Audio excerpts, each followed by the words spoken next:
I also had this project that I'd been working on with my dad for a long time. And it was actually my wife that encouraged me to do it.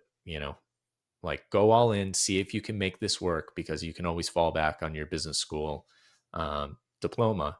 And at the end of that stretch, I said, okay, now's the time. If I don't do it now, I'm never going to do it. We had just had our first child, my son, and if you wait too long, you never do it. So it was kind of like a perfect scenario where the opportunity kind of presented itself, and we decided together to go for it. Join me, Jeremy Swick, on Into the Unknown, a podcast that delves into the personal journeys, stories, and experiences of individuals across diverse professions. As a historian by trade, I firmly believe that our personal histories shape our present and offer valuable insights into our paths ahead. With that being said, let's get into it.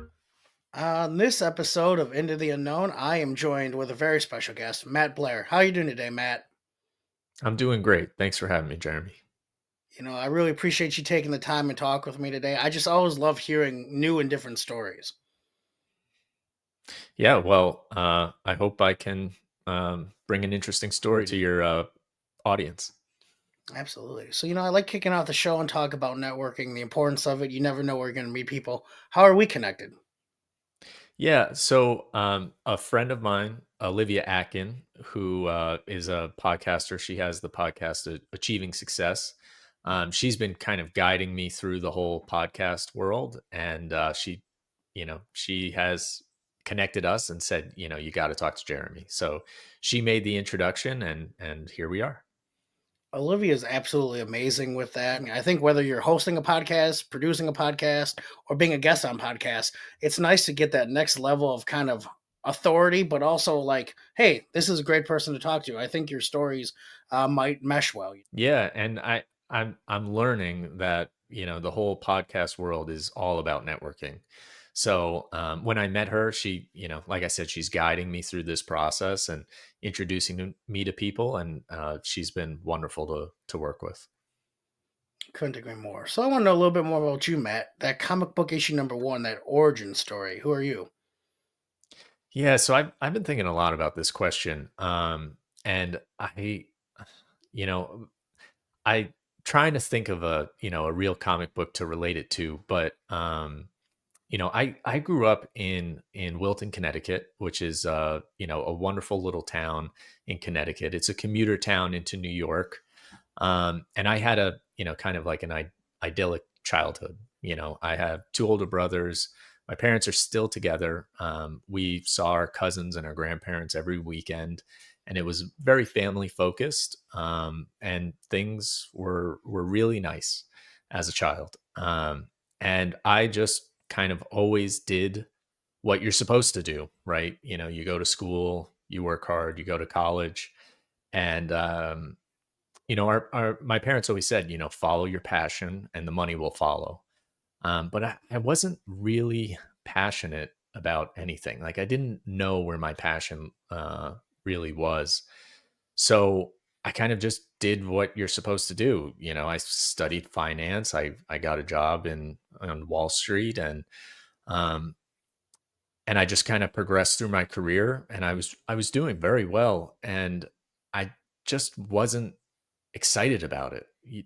Do you know what I mean? Like I always felt like I was meant for something great, but I wasn't on the right path. I was doing everything that you're quote unquote supposed to do, but it just wasn't, there was no passion behind it.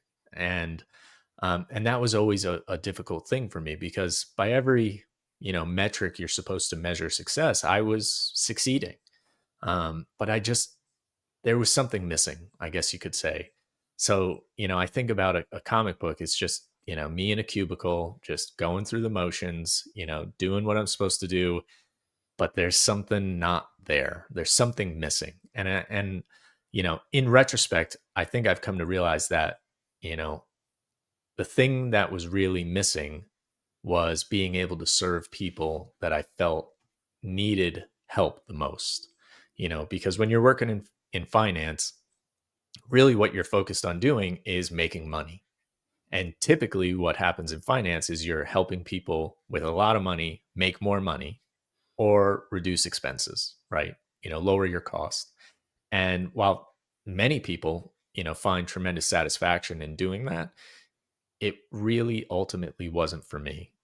So ultimately, I decided to pivot out of helping the rich get richer and try to use that experience to help people that need that experience and need that knowledge the most, and try to deliver some type of financial benefit to the people that need it most. And so that's kind of my origin story. I'm still trying to I'm still trying to achieve that goal, and it's a difficult process, but that's the story. So, Matt, you mentioned kind of the desire or the idea to serve. When do you think that really started to formulate for you? As you mentioned, you kind of went through the motions or did exactly what you were supposed to do. When did that kind of idea, or how long had that been inside you to the call to serve? I think it was always there, but what brought it to the surface was actually meeting my wife. My wife is a physician, and she works really, really hard to serve her patients. She is tremendously successful in doing that, but she actually gets to help people that really need help. And watching her do that, it took a long time to put those pieces together, but watching her have a purpose has really been um, a tremendous benefit to me, because being less self-absorbed and focusing on helping other people is something I think we should all aspire to. So seeing her have that purpose and that drive, even on really hard days where maybe she doesn't get to help people, because there's a whole bureaucracy within in medicine, so she doesn't always get to help people every day. But on those bad days, having that underlying purpose really helped her fight through. And when I didn't have that purpose, my hard days were much harder than hers, because it's hard to get up and do the work you need to do when there's nothing really, no underlying uh, passion or purpose, driving you to fight through those tough days. So she really helped bring that purpose, for lack of a better expression, to life in me. Matt, I appreciate you noticing that, but it's one of those things when you see people walk in their purpose, or at least their purpose in that moment, it's one of those things I feel like it kind of lights a fire under you. And especially as you mentioned, you're still, or at that time, especially you're searching for that purpose, knowing you were checking the boxes of success.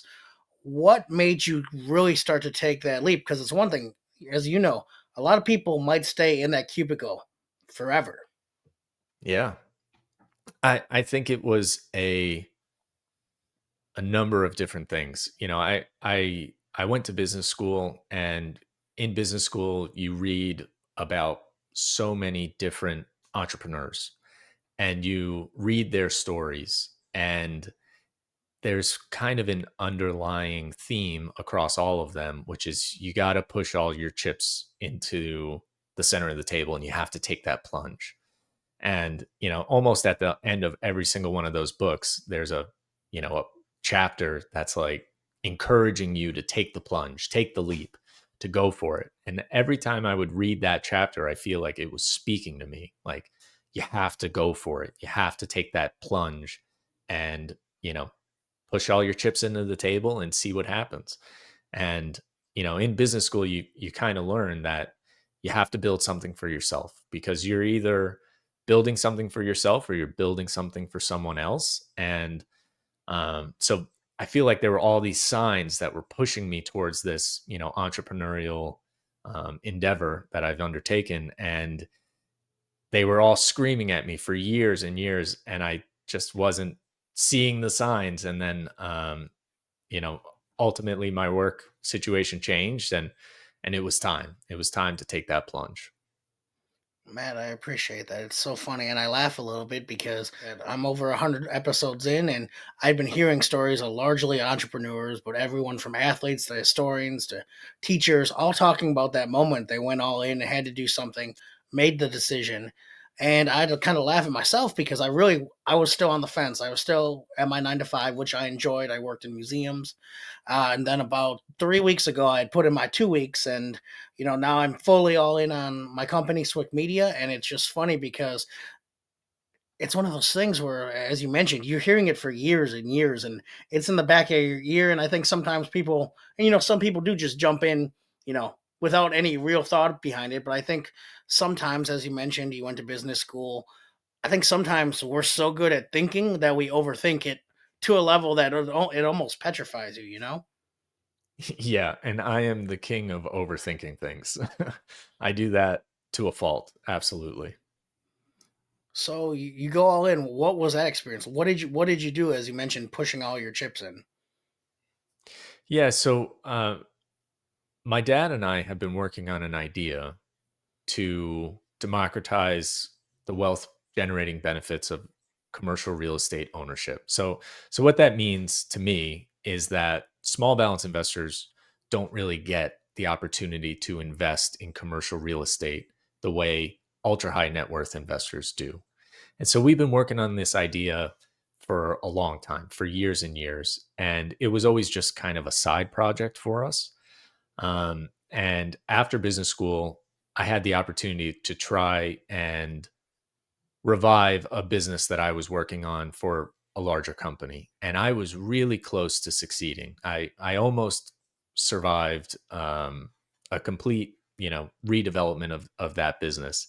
But so we were a bank consultant, and I don't know if you remember, Silicon Valley Bank collapsed, Yep. and there were a number of other bank collapses at that time, and that kind of killed any momentum that I was building. So at the end of that stretch, I had a very frank conversation with my boss at the time, and we kind of agreed that this business was not going to survive, that economic, market condition.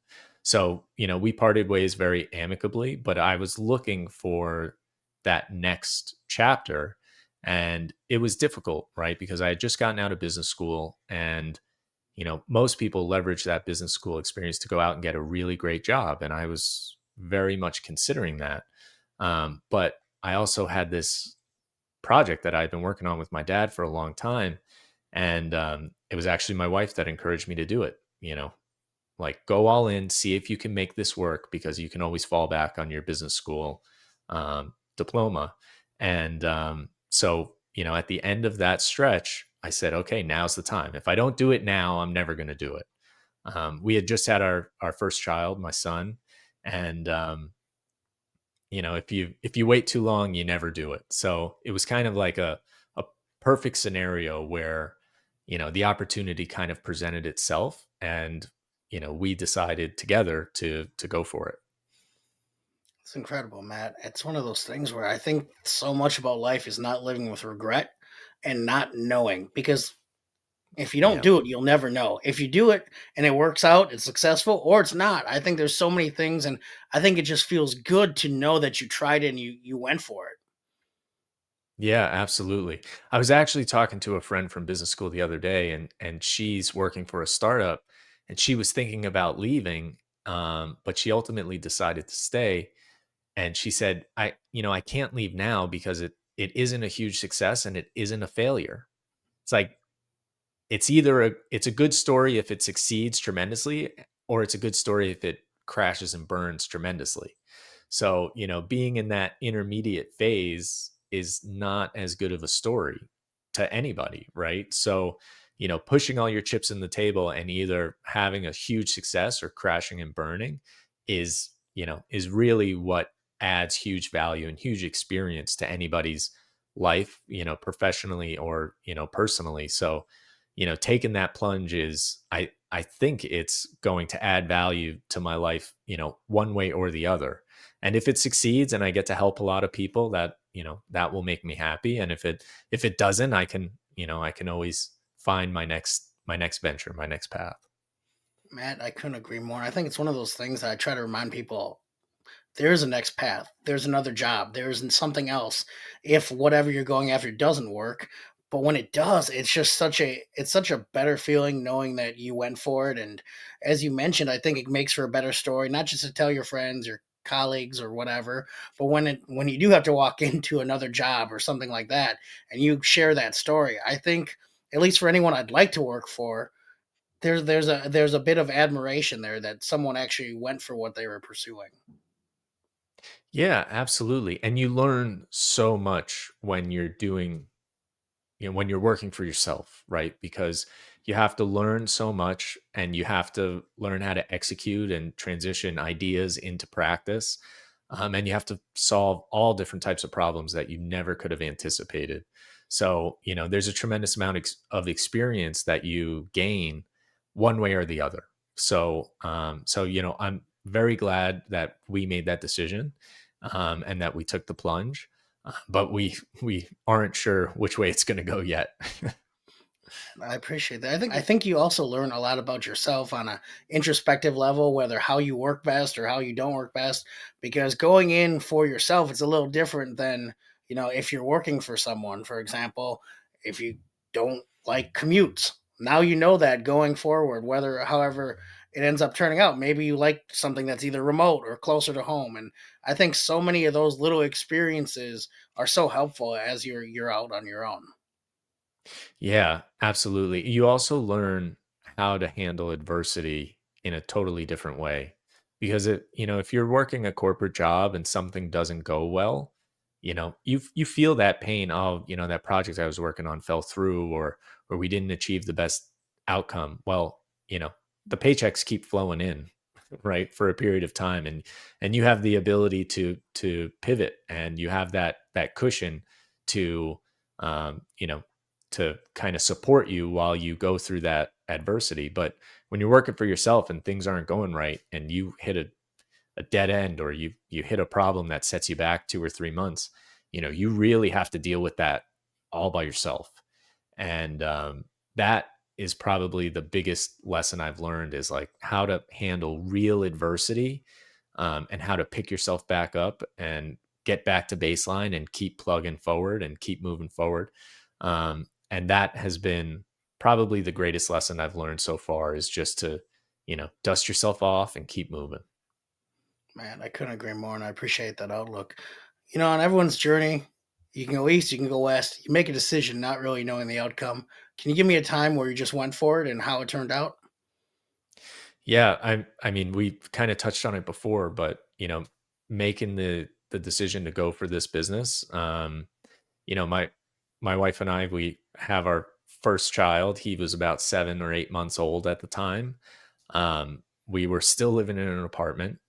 We were getting ready to buy a house, and we bought our first house, and my paychecks kind of dried up. Right, my old career ended, and so I'm in that fork in the road. Am I going to go out and get another job, or am I going to make the plunge into an entrepreneurial venture? And it was a very, very hard decision. It took several months to really, um, decide which way I was going.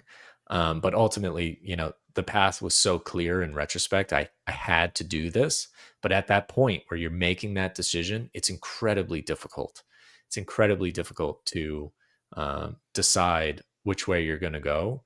But that was the biggest, fork in the road for me, was, are you going to be an entrepreneur? Are you going to try to do something different? And ultimately, are you willing to push all your chips into the center of the table and go for it? And for me personally, I'm very risk averse. I don't like taking big swings. I don't like pushing all my chips into the center of the table. But ultimately, that's what we decided to do, and here we are, 2 years later, and I'm still very happy with the decision. Title of the podcast: Into the Unknown. What are you working on? What do you have going on right now? Yeah, so as I mentioned, my dad and I, started a real estate fund that's designed to deliver the benefits of direct commercial real estate ownership to small balance investors. And what that means to me is that commercial real estate, one of the primary reasons that ultra high net worth investors invest in commercial real estate is for the tax advantages. So a lot of people hear that the wealthy don't pay taxes, but they don't really understand exactly how that works. Now, commercial real estate is a great investment for high net worth investors because it provides them tremendous tax benefits to shield some of their other income, or all of the income that's being produced by the properties that they invest in. But small balance investors, their only real path to gain that tax advantage is to go out and buy a property on their own. And there's been a huge trend within the market in the US of small balance investors buying rental properties. And now that works great, but it's not as it's a lot riskier than I think people think, because you buy one property and if that property works out, you get all the benefit. But if that property fails, you take 100% of the losses. So our model is a bit different. We built a fund where small balance investors can invest for as little as $500, and we pool that capital together and we go out and we buy commercial real estate properties. Now, instead of distributing all the income coming off of those properties back to investors like a REIT, we keep all of that capital within the fund and we use it to buy more properties. And what that does is it allows us to maximize the tax efficiency of owning those properties, which means we can reinvest a larger percentage of that capital into more assets, which grows the value of the portfolio exponentially over time. And investors, the shares that they own in our fund, they grow, you know, proportionally with the exponential growth of the fund. So we've created a compounding commercial real estate investment that's incredibly tax efficient, and it allows small balance investors to participate and grow their wealth with the power and the tax advantages of commercial real estate. Matt, if people want to learn more about your company, where can they find you? Yeah, our company's called REI Capital Growth. And you can go to reicapitalgrowth.com and it has all of our social media links. You can book a call with me directly and I can tell you more about it. But you can find everything on reicapitalgrowth.com. Well, Matt, I really want to thank you for taking the time to talk with me today. It was really great to hear more about your story. Yeah, no, I really appreciate the time, Jeremy. Thanks for having me. We'll talk soon. Absolutely. That was another fun episode of Into the Unknown. I truly appreciate you taking the time to listen. And if it provides you any value or entertainment, I would love if you shared it with others, liked, subscribed, and really just help the podcast grow. Again, tell a friend, tell a foe, just anyone who might enjoy hearing some stories of people's own journeys and what got them to where they are today. Till next time.